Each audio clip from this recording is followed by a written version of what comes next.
If you're a PlayStation Plus member, then you're in luck, my friend, because here's a whole bunch of free games that are just for you this August, so don't sift through another Craigslist free post. I'd rather have you download games than potentially get murdered.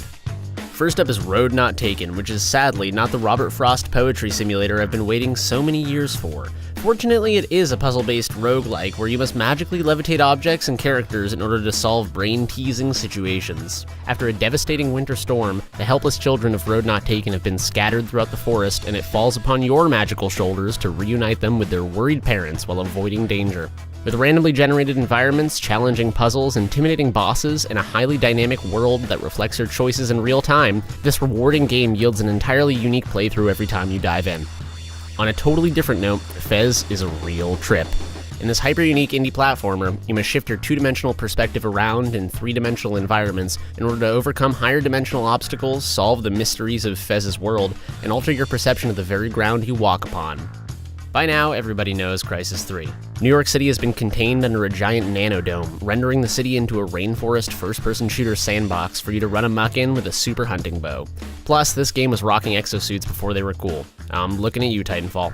Choose a stealth approach, a full frontal assault, or anywhere in the between as the situation and your personal style call for.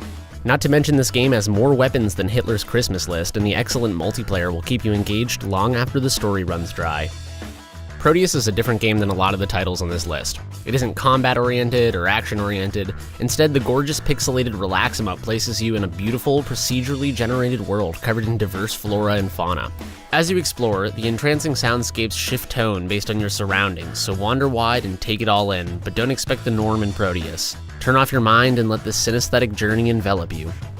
Metrico is one of those games that you have a blast playing, but get laughed at for trying to explain. A puzzle platformer based on infographics sounds about as fun as a calculus-centric shooter, but Metrico is actually a blast.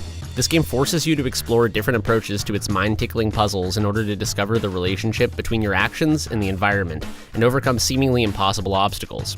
If you could graph my enjoyment of this game, it would have a positive slope. Shit, I hate math jokes, please forgive me. And finally, there's the fantastical Dragon's Crown. This multiplayer hack-and-slash action RPG pulls a wealth of popular elements together in an attractive package. Side-scrolling beat-em-up action, RPG character growth, addictive loot collecting, a lovely hand-drawn art style, and cooperative multiplayer. Oh, and it's got weirdly busty anime characters if that's your thing, although you really shouldn't be buying video games to get that fix. You know about this internet thing they've got now, right?